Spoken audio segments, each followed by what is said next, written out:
L'autre jour, je repensais à la cliente que j'ai vraiment ratée. Je me suis demandé, mais pourquoi ça me revient maintenant? Et en fait, c'est tout simple, c'est parce que l'autre jour, je me suis rendu compte que j'avais quelques clientes qui n'étaient pas revenues depuis un bon moment. Et quand on est coiffeur, on se demande toujours si c'est de notre faute ou pas. Du coup, je repensais à cette cliente que j'ai ratée. Je vous dis ça, on est en 2006, donc c'était il y a 20 ans. C'était au tout début de ma carrière. Et j'ai coupé trop court, voilà. Une cliente qui voulait que je lui coupe un tout petit peu les cheveux, et puis trop court. Et la cliente, elle était inspectrice des impôts, je me rappelle, parce qu'elle m'avait dit son métier. Je ne l'ai pas raté à cause de ça, hein, mais en voyant vraiment que j'arrivais plus à m'en sortir, j'ai appelé un coiffeur plus expérimenté que moi. Un coiffeur que j'admirais beaucoup d'ailleurs, qui était super fort, que je regardais tout le temps. Et en fait, le gars, il vient et je le vois un peu marmonner dans sa barbe et il me regarde comme ça et il me dit « c'est trop court, mec. Même moi, je vais pas pouvoir faire ce que la cliente veut, c'est trop court, j'ai plus de marge de manœuvre. » Donc je vous laisse imaginer la scène, c'est échec sur plusieurs plans. Premier plan, je dois céder, je dois laisser la main. Donc ça veut dire que je suis pas suffisamment compétent et que du coup, il faut que quelqu'un soit plus compétent que moi.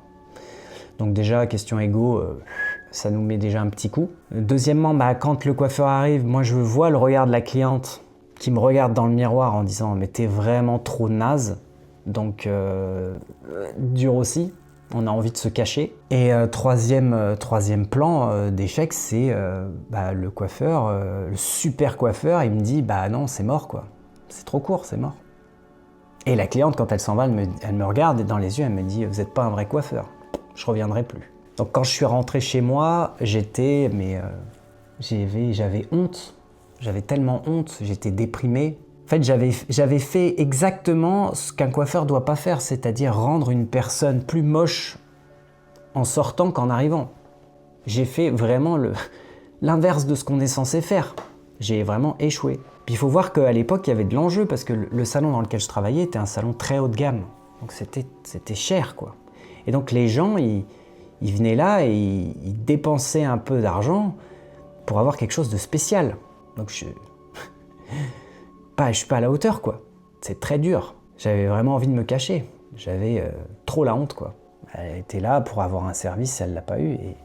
Et elle m'a tellement dénigré qu'en fait, j'avais plus d'estime de moi. Je me sentais nul, mais nul globalement, quoi. Et ça, je suis sûr que ça nous est tous déjà arrivé. C'est pas une expérience très plaisante. C'est quand même la vraie difficulté de mon métier, ça. C'est-à-dire qu'il n'y a pas plus concret. On coupe les cheveux, on fait un geste et il y a une conséquence instantanée. Donc à ce moment-là, j'avais deux choix. Premier choix, je me dis c'est pas pour moi, je veux pas recommencer, il y aura encore des ratages et j'ai pas envie de revivre une séquence pareille, c'est trop dur, je stoppe. Et puis j'avais une deuxième option qui était de me dire ouais, dans ces cas-là, ils vont voir ce qu'ils vont voir, je vais me relever, je vais être le meilleur, je vais leur prouver à tous qu'en fait je suis le big boss. En fait, aucune de ces deux-là me convenait, parce que je suis pas un mec qui essaie de prouver quoi que ce soit, mais je suis aussi un mec qui s'accroche quand c'est difficile. Alors j'ai choisi une troisième méthode qui est plus moi, qui est de, je vais poser mon cerveau, voilà. Je vais juste réfléchir froidement à la situation. Qu'est-ce que j'ai raté?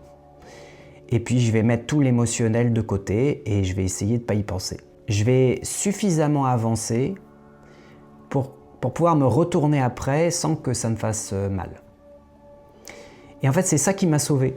En fait, ça m'a permis de pouvoir revenir au salon, d'assumer mon erreur, mais de ne pas me juger comme un échec.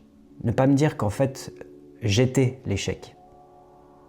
J'étais surtout pas obligé de remettre en cause le choix de mon métier parce que j'avais fait une erreur. Et c'est très différent pour vous rendre compte vraiment à quel point ça m'a touché. C'est que c'est sur quelqu'un qu'on fait ça. Qu'on coupe les cheveux sur quelqu'un et ça marche pas et la personne elle est là et limite elle pleure. C'est extrêmement violent comme sensation. Et donc on a tendance quand ça se passe mal comme ça à se dire je suis entièrement nul et en fait j'ai fait le mauvais choix et je dois absolument me cacher. parce qu'on a fait du mal à quelqu'un. En gros, alors on l'a pas tapé évidemment, mais on lui a fait du mal. C'est-à-dire qu'elle est venue, elle a dépensé de l'argent et elle ressort et elle est genre déprimée quoi. C'est tout ce qu'elle voulait pas. Donc voilà, ça m'a permis d'avancer et cette façon de poser mon cerveau m'a permis de me dire « Ok, je ne suis pas l'échec, je ne suis pas l'erreur. Avance, progresse, vois les choses froidement et quand tu auras suffisamment avancé, tu pourras y repenser sans tout remettre en question et sans te dire que tu es nul et sans perdre toute ta confiance. » Et ça a marché. Parce qu'à fait, à force, j'ai commencé à me dire qu'en fait, l'échec n'était pas quelque chose qui existait vraiment pour moi. Et que c'était un bon moyen d'apprendre à chaque fois. Et même si c'est déjà entendu, ben moi en fait ça vient toujours d'une expérience très concrète. Parce que c'est la force de cette chaîne, c'est qu'on parle de choses extrêmement concrètes, de choses réelles, de choses vraiment incarnées. Puisqu'en fait tout part à chaque fois de ce qui m'arrive dans mon métier et dans ma vie. Et après on réfléchit là-dessus et on en sort quelque chose en fait. Il y a toujours quelque chose à sortir. Donc maintenant j'applique cette méthode de me dire qu'en fait l'échec n'existe pas à plein d'aspects de ma vie. Et en fait ça me libère beaucoup et du coup ça m'entrave beaucoup moins.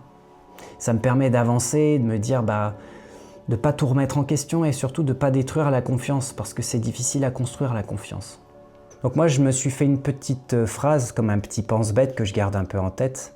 C'est que dans la vie il y a plein d'erreurs à faire, mais quoi qu'il arrive, je ne suis pas mes erreurs. Et en fait, ça m'aide. Du coup, je serais curieux de lire vos expériences si ce genre de truc vous est déjà arrivé. Je lis tous les commentaires. Sur ce, je vous dis à la prochaine. Ciao.